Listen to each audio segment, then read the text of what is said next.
সিজা hospitals and research institute private limited হচ্ছে তার নাম। তার ব্যাকগ্রাউন্ড কি, তার পরিকাঠামো বা ইনফ্রাস্ট্রাকচার কি আছে সেখানে। 1985 সাল থেকে সেখানে এই সংগঠন রয়েছে এবং বর্তমানে 350 বেডের সুপার স্পেশালিটি হসপিটাল সে চালাচ্ছে মণিপুরের রাজধানী ইম্ফলে। পাশাপাশি এই অর্গানাইজেশনে 37 স্পেশালিটিস এন্ড সুপার স্পেশালিটিস পরিষেবা তারা প্রদান করছে এই মণিপুরের রাজধানী ইম্ফলে। এবং এটা নর্থ ইস্টের সর্বপ্রথম যে নর্থ ইস্টের কোন ব্যক্তি সুপার স্পেশালিটি হসপিটাল করেছে 1985-এ। আজকে আপনারা ভাবুন, আজকে আমরা 2024-এ রয়েছি, মানে প্রায় 39 বছর ধরে এই সুপার স্পেশালিটি হসপিটাল মণিপুরের রাজধানী ইম্ফলে চলছে। গত ডিসেম্বর মাস থেকে তারা রাজ্য সরকারের কাছে সেটা জানিয়েছে যে তারা ত্রিপুরা রাজ্যে সুপার স্পেশালিটি হাসপাতাল করতে চায়। আজকে হচ্ছে 2024, 2023 ডিসেম্বর থেকে তারা সেটা চেষ্টা করছে বা প্রস্তাব জানিয়েছে রাজ্য সরকারকে যে তারা ত্রিপুরা রাজ্যে সুপার স্পেশালিটি হাসপাতাল করতে চায়।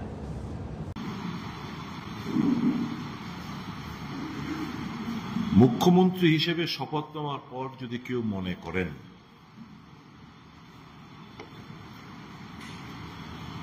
সংবিধানের ঊর্ধ্বে উনি,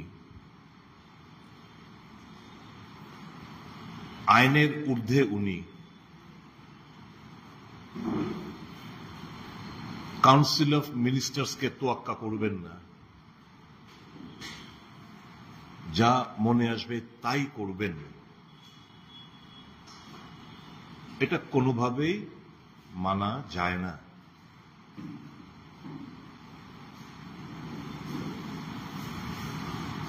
কিছুদিন আগে আপনাদের নিশ্চয়ই স্মরণ আছে, এজিএমসিতে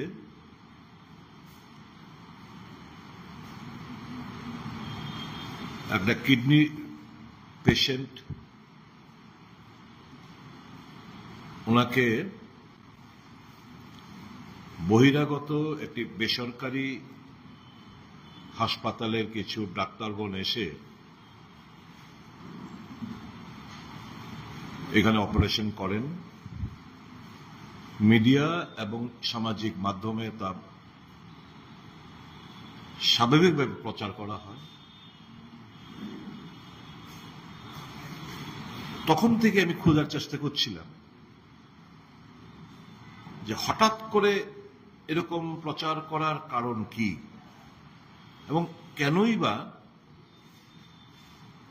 একটি পেশেন্টের জন্য এখানে বহিরাগত কিছু ডাক্তারদের, বেসরকারি একটি হাসপাতালের ডাক্তারদের নিয়ে এসে এখানে অপারেশন করার হলো। খুঁজতে খুঁজতে খুঁজতে খুঁজতে আসল জিনিসটা বেরিয়ে এলো।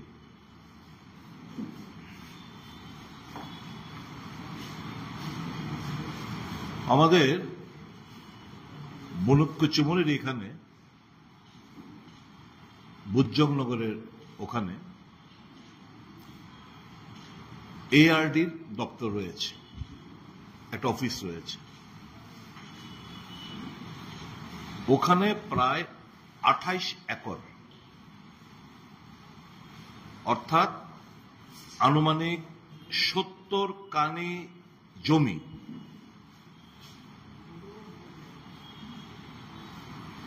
বলা চলে এক প্রকার জোর করে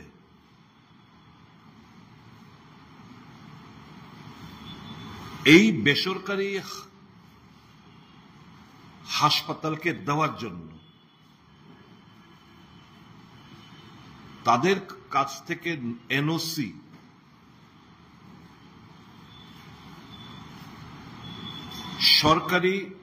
সরকার বলবো না, দপ্তরের জায়গা, এআরডি দপ্তরের জায়গা, এটাকে এখন প্রায় 28 একর অর্থাৎ প্রায় আনুমানিক 70 কানি জমি আমি জিজ্ঞেস করতে চাই এই দপ্তরের জায়গা কেন এনওসির মাধ্যমে ডিএম এর কাছে এটা স্থানান্তরিত করা হচ্ছে।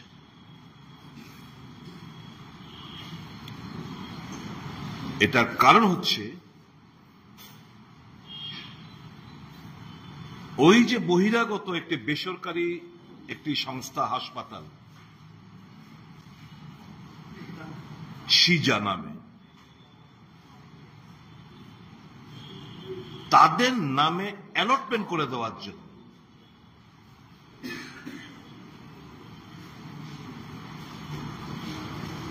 আমি যতটুকু জানি সরকারের একটা সিদ্ধান্ত হয়েছে যে কাউকে যদি কোনো জমি দিতে হয়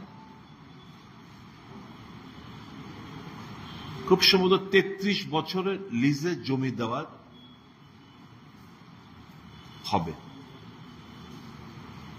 কিন্তু নো অ্যালটমেন্ট। এআরডি দপ্তরের জায়গা আনুমানিক 70 কানি জায়গা, 28 একর জায়গা,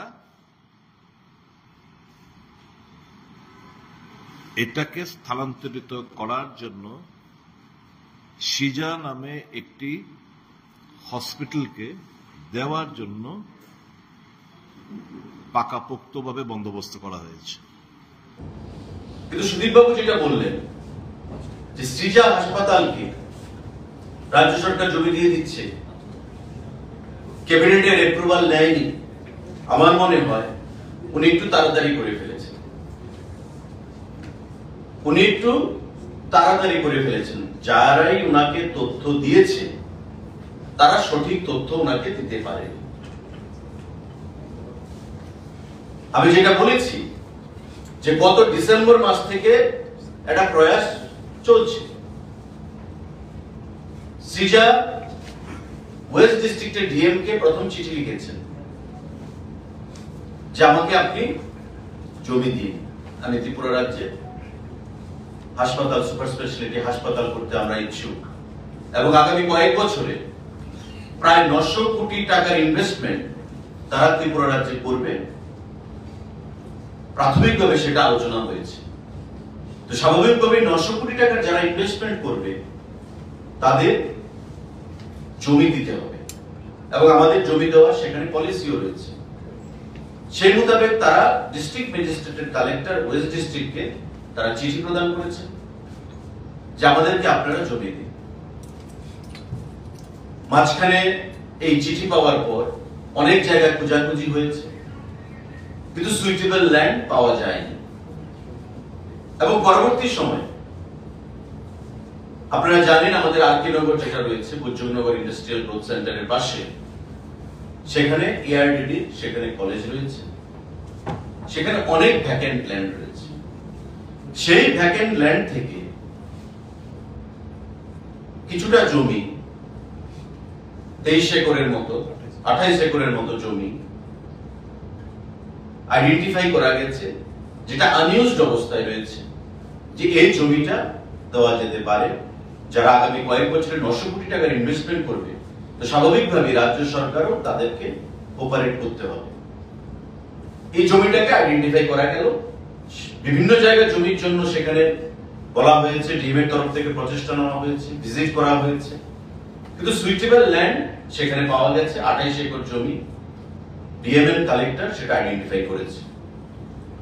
যেহেতু এআরডিডির জায়গা, ডিএম এর কালেক্টর অফিসিয়াল এআরডিডি ডাইরেক্টরকে অ্যাপ্রোচ করেছে যে এই জায়গার অবস্থান কি, বর্তমান স্ট্যাটাস কি, যদি আনইউজড অবস্থায় থাকে তবে এনওসি দেওয়া যায় কিনা। এবং ডাইরেক্টর এআরডিডি সেক্রেটারি এআরডিডির মাধ্যমে এআরডিডি মিনিস্টার অ্যাপ্রুভাল নিয়ে সেই জমি দেওয়ার জন্য, এনওসি দেওয়ার জন্য বলেছে। এবং সেম প্রসেস, আপনারা জানেন যে প্রশাসনে একটা প্রসেস থাকে, ডাইরেক্টর চাইলেই এনওসি দিতে পারবে না। ডাইরেক্টর ফাইল প্রসেস করবে, সেক্রেটারির কাছে আসবে, সেক্রেটারি মন্ত্রীর অ্যাপ্রুভালের জন্য পাঠাবে, মিনিস্টার অ্যাপ্রুভাল দিলে ফাইল আবার সেক্রেটারির কাছে যাবে, সেক্রেটারি থেকে আবার ডাইরেক্টরের কাছে যাবে, ফাইলটা যেভাবে উঠে ফাইলটা ঠিক সেভাবে আবার নামবে, নেমে মিনিস্টারের ফাইল নিয়ে অ্যাপ্রুভাল নিয়ে ডিএমকে আইডি লিখেছে যে আমাদের এই জায়গা বর্তমানে আনইউজড অবস্থায় রয়েছে, কোনো ডেভেলপমেন্টাল অ্যাক্টিভিটিস এর জন্য আমরা সেটা এনওসি দিতে পারি না। এখন ডিএম তো আর এনওসি দেবে না, এনওসি দেবে কে? Revenue department. কারণ যে কোনো সরকারি জায়গা রেভিনিউ ডিপার্টমেন্টের অধীন, আর যেহেতু এআইডিডি দখলের জায়গা, এআইডিডি এনওসি দিয়েছে ডিএম এর কাছে, ডিএম সেটা রেভিনিউ ডিপার্টমেন্টে আবার পাঠাবে, রেভিনিউ ডিপার্টমেন্ট তারপর সেটাকে ক্যাবিনেটের জন্য পাঠাবে। যেমন প্রপোজাল এসছে, ডাইরেক্টর এআইডিডি থেকে এনওসি এসছে, ডিএম থেকে ক্লিয়ারেন্স এসছে, রেভিনিউ থেকে যখন ক্যাবিনেট ক্লিয়ারেন্স যাবে তারপর সেটা ক্যাবিনেটে যাবে, ক্যাবিনেটের মুখ্যমন্ত্রী মুখ্য সচিবের অ্যাপ্রুভালের পর কাউন্সিল অফ মিনিস্টারদের অ্যাপ্রুভাল নিয়ে তারপর ওই অর্গানাইজেশনকে জমি হস্তান্তর করা হবে। এই হচ্ছে প্রসিজার। কিন্তু বাবু সুদীপ বাবুর কাছে যারাই খবরটা দিয়েছে তারা হয়তো প্রসিজারটা জানে না। এনওসির অর্থ এই নয় যে জায়গা আমি দিয়ে দিয়েছি। এআইডিডি এনওসি দিয়েছে ডিএম এর কাছে, ডিএম সেটা রেভিনিউতে পাঠাবে ভ্যালুয়েশনের পর, জায়গার দর কত রয়েছে,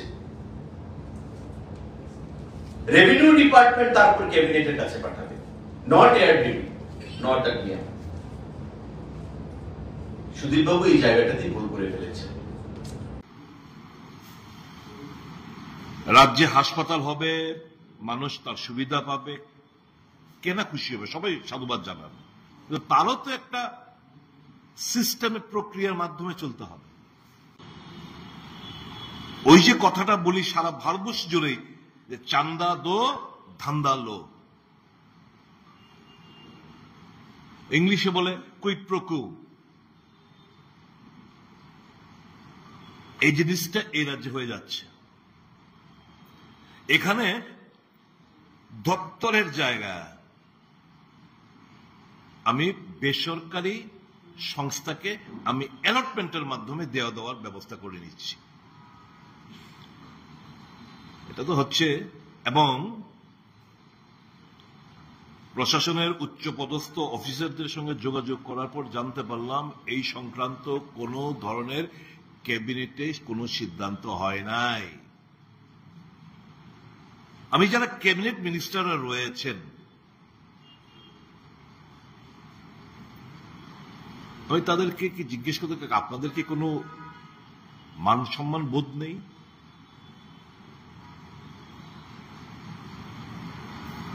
ক্যাবিনেট মন্ত্রীদের কোনো ইজ্জত নেই যে তাদেরকে অবহেলা করে, অবজ্ঞা করে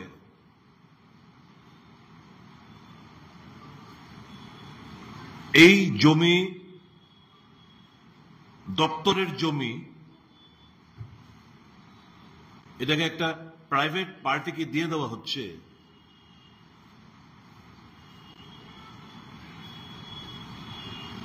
এটা পারে কিনা? Is it not illegal? Why was the Council of Ministers not consulted? সেই কারণেই ক্যাবিনেট থেকে বাধা আসতে পারে। এই এপ্রিহেনশন থেকে ক্যাবিনেট ছাড়পত্র না নিয়ে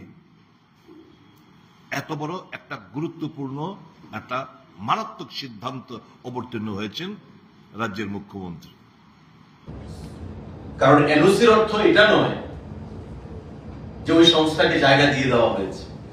এআরডিডি এনওসি দিয়ে বলছে নো অবজেকশন সার্টিফিকেট, যে তোমরা সেটা ইউজ করতে পারো রাজ্যের উন্নয়নের ক্ষেত্রে। এবার ডিএম প্রপোজাল পাঠাবে রেভিনিউকে, রেভিনিউ সেটা ক্যাবিনেটে পাঠানোর বন্দোবস্ত করবে। সময় তো পড়ে রয়েছে, ক্যাবিনেট তো হয়নি, রেভিনিউ ডিপার্টমেন্ট ক্যাবিনেটে আনবে, কিন্তু সুদীপ বাবু একটু তড়িঘড়ি করে ফেলেছে এবং সরকারকে, মুখ্যমন্ত্রীকে একটু কালিমালিপ্ত করার একটা চেষ্টা ওনারা করেছে। বিগত দিনেও যে সরকার ছিল তাদেরও একটা প্রয়াস ছিল। আমার পার্শ্ববর্তী আইএলএস হাসপাতাল তারই একটা নমুনা। আমরা ক্যাবিনেটের মাধ্যমে কাছাড় ক্যান্সার হসপিটালকে ধর্মনগরে জায়গা দিয়েছি। ক্যাবিনেটে কখন আসবে? যখন রেভিনিউ দপ্তর থেকে প্রপোজাল আসবে। এখনো তো রেভিনিউ দপ্তরের কাজ বাকি, একটু ধৈর্য ধরুন। সমস্ত প্রসেস মেনে, সমস্ত নিয়ম নীতি মেনে সমস্ত কিছু করা হবে। এত তড়িঘড়ির কিছু নেই।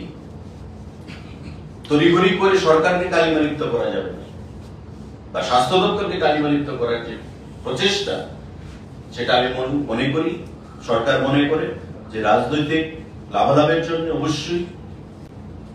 এবং আমাদের যেটা প্রায়োরিটি, যে হেলথ সেক্টরকে আরো শক্তিশালী করে ত্রিপুরার যে সুপার স্পেশালিটি হাসপাতাল বাইরে থেকে আরো কি করে আনা যায়, এটাই তার একটা প্রয়াস। সিজা হাসপাতাল যারা ইচ্ছা প্রকাশ করেছে ত্রিপুরা রাজ্যে তাদের সুপার স্পেশালিটি হাসপাতাল করার, এবং আগামী কয়েক বছরে প্রায় 900 কোটি টাকা ইনভেস্টমেন্ট ত্রিপুরা রাজ্যে করার তারা মানসিকতা তারা প্রদান করেছে। এরা যে বিরোধী দলনেতা আছেন জিজ্ঞেস করবেন, এরা যে ক্যাবিনেট মন্ত্রীরা রয়েছেন জিজ্ঞেস করবেন তাদের কনসাল্ট করা হয়েছে কিনা। এরা যে প্রাক্তন দুজন মুখ্যমন্ত্রী রয়েছেন এটা পারা যায় কিনা জিজ্ঞেস করবেন।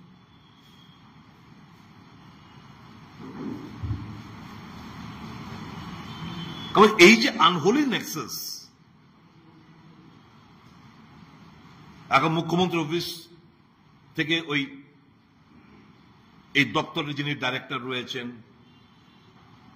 সবাই জড়িত। নয়তো এনওসি কিভাবে, ছাড়পত্র কিভাবে দেওয়া হয়?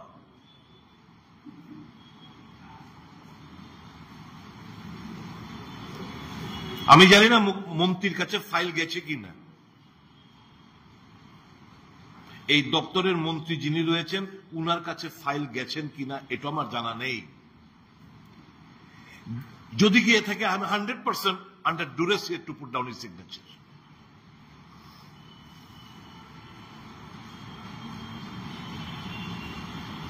তো এরকম একটা ইলিগেল, অগণতান্ত্রিক একটা সিদ্ধান্ত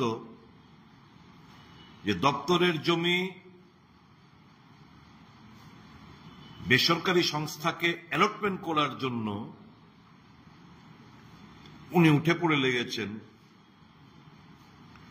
সিজা হাসপাতালকে বাঁচলেনও বা কিভাবে উইথাউট এনি টেন্ডার। এই নানা প্রশ্নের আমার অনুরোধ থাকবে মুখ্যমন্ত্রী যেন এটা ক্লারিফিকেশন দেয়।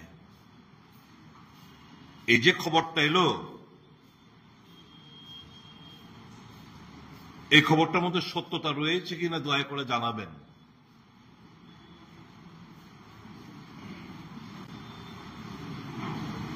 এত বড় একটা ইলিগেল অ্যাক্টিভিটিস, এটা মানা যায় না। এত বড় একটা দুর্নীতি চোখের সামনে বয়ে যাবে, এটা হজম করা যায় না। কাজেই মুখ্যমন্ত্রীর বক্তব্যের অপেক্ষায় থাকব এবং আমার অনুরোধ থাকবে এই সিদ্ধান্ত থেকে যেন উনি এবং যারা এর সাথে জড়িত, মন্ত্রিসভার সভ্যদের তো কনসেন্টই নেয়নি, কাজেই ওই বন্ধু ভাই এবং যে গুটি কজন অফিসার রয়েছেন যারা এর সাথে জড়িত, আপনি দয়া করে এর থেকে বিরত থাকুন। অনেক হয়েছে, চান্দা দো ধান্দা লো, অনেক হয়েছে। এরকমটা আর চলতে দেওয়া যাবে না। আমি ভারতীয় জনতা পার্টির নেতৃত্বের কাছে আমার একটা অনুরোধ থাকবে, সাংবাদিক সম্মেলন করে এগুলো ধামাচাপা না দিয়ে বরঞ্চ এই যে ইস্যুটা আমি উত্থাপন করলাম, জানার চেষ্টা করবেন প্রকৃত তথ্যটা।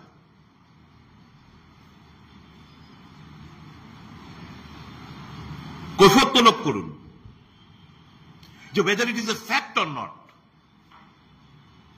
আমি হাওয়ার থেকে বানিয়ে গল্প বলছি। অপোজিশন মানে we are the watch dog of the constitution. আমরা প্রহরীর ভূমিকায়। যে কটা খবর আসবে যারা মারাত্মক, এগুলো তো আমরা তুলে ধরতেই হবে। The massive case of corruption, quid pro quo, ধান্দালো চান্দাদো ধান্দালো, এর থেকে বড় গ্লেরিং এক্সাম্পল এই রাজ্যের মধ্যে কিছু হতে পারে না।